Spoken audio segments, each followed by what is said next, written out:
They brought in dogs trained to find what the eye cannot see, and still, 5 months on, the wilderness kept its silence. No human remains were found, and the questions about what happened to Lily and Jack only deepen.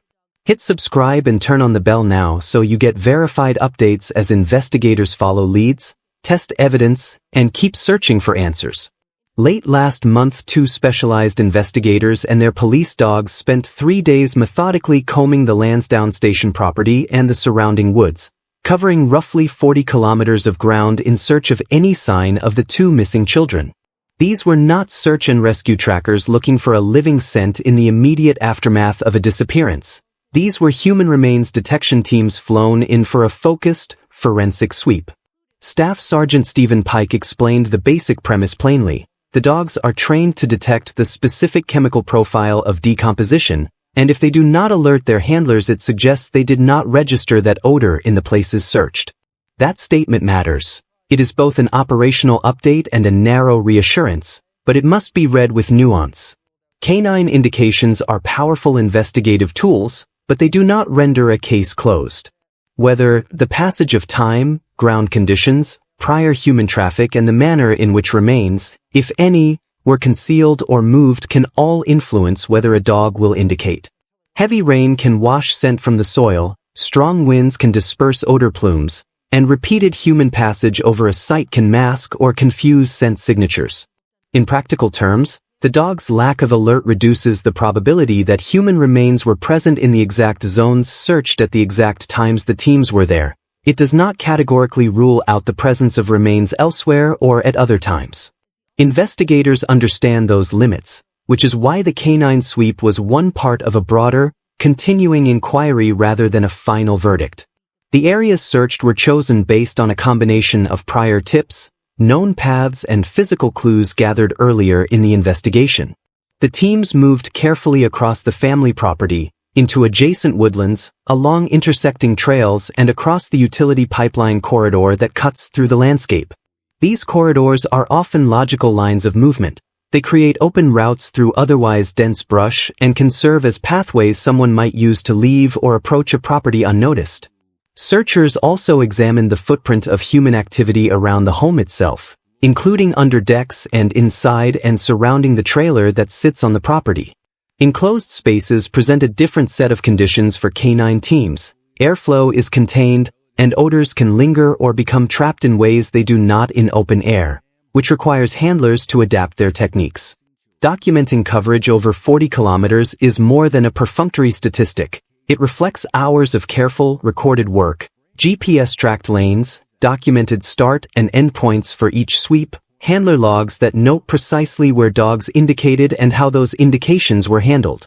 Those operational records matter when investigators later decide where to focus forensic testing and whether areas merit additional, perhaps technological, scrutiny like ground-penetrating radar or excavations.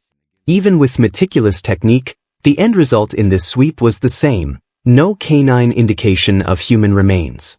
That outcome leaves investigators with fewer immediate leads but does not stop them from pursuing other avenues. If the dog's silence narrowed one line of inquiry, it widened others. Police say they have received more than 860 tips and collected over 8,000 video files submitted by the public and seized for review. The sheer volume of material underscores both the intensity of public interest and the practical difficulty investigators face in separating relevant leads from noise.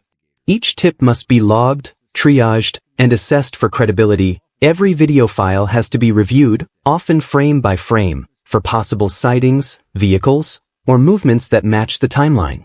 Modern investigations rely heavily on this kind of digital canvas because cameras are impartial recorders that can place people and vehicles at specific times and locations. The RCMP's reported review of thousands of clips is methodical and painstaking. Detectives use both human analysts and assistive software to flag frames for closer scrutiny, cross-reference timestamps, and attempt to correlate images with phone metadata and eyewitness accounts. That process is slow by necessity. Video represents a fixed record that can either corroborate or contradict a witness's memory. In this case, investigators have emphasized they are considering all possibilities and will follow leads that meet evidentiary thresholds. Staff Sergeant Rob McCommon's message is the operational and moral backbone of the current phase. Investigators will not stop until they can determine with certainty what happened and bring the children home. The public statement serves two functions. It reassures the local community and the family that the RCMP remain committed, and it broadcasts to anyone with potentially useful information that their tip could still matter. Sometimes months after an event, a forgotten dashcam clip, a text message, or a bank receipt can break a case open. The RCMP's approach has been to use every available tool: canine teams, volunteers, drones, digital forensics, and targeted interviews. But the very abundance of investigative pathways also means the work can feel disjointed to a public hungry for a single breakthrough. That is why the force emphasizes process and precision over immediate conclusions. A verified lead is worth far more than a rumor that creates noise and diverts resources. 5 months have passed since May 2nd, when the children were reported missing. On that day, the family's 911 call triggered a large-scale local response. Police, search and rescue teams, volunteers and drone operators fanned out across rugged terrain, combing gullies and ridgelines in hopes of finding the siblings quickly. These early days are crucial in any missing person case because physical evidence is at its most perishable then. Despite the intensity of those initial efforts, the searches produced little in the way of decisive evidence. No confirmed human remains, no clear image of a vehicle leaving the area at the time in question, and no verified sightings that would pin down a location beyond the family's home in Lansdowne Station. The absence of immediate, clear markers turned the investigation from an urgent rescue into a longer-term inquiry, shifting priorities from immediate survival to forensic reconstruction. That transition is painful for families and communities because it feels like momentum has stalled. In reality, it is a change in the investigative posture from broad, visible sweeps to quieter, but often more consequential, lab and evidence work. That laboratory work has included multiple polygraphs and extensive data collection.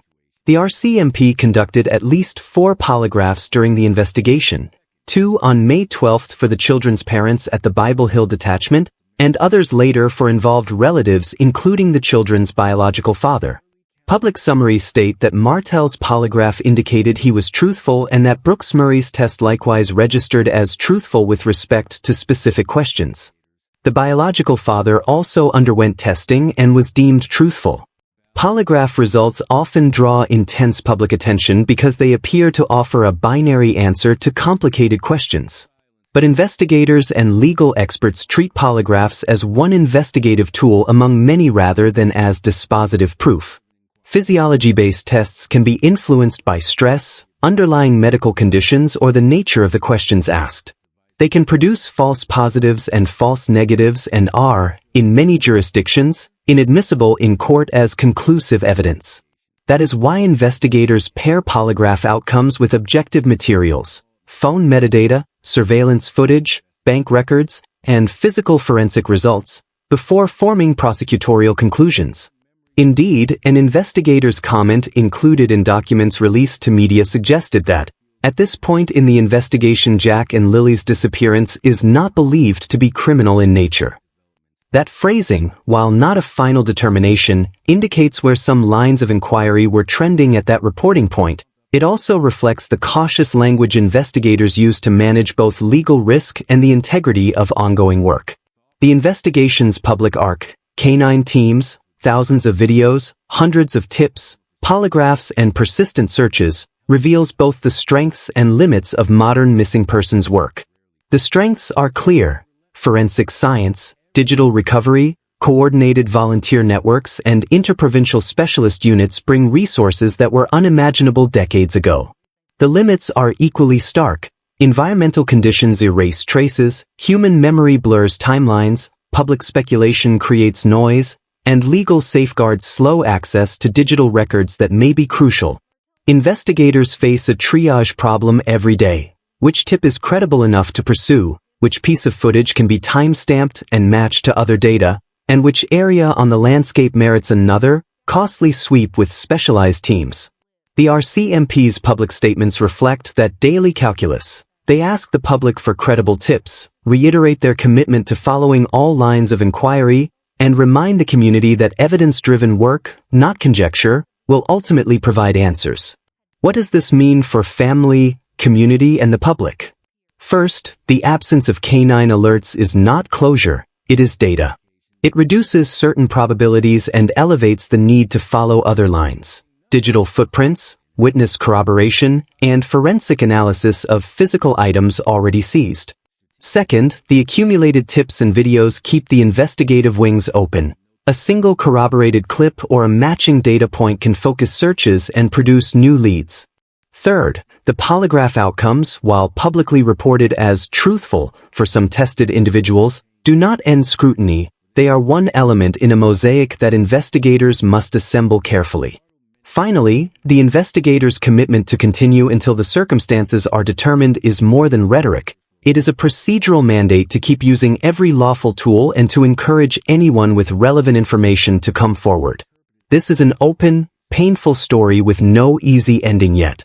For those watching, the most useful actions are practical and specific. Preserve any footage or messages that relate to May 1st to 2nd, do not alter potential evidence, and provide any credible information directly to investigators rather than amplifying unverified accounts online.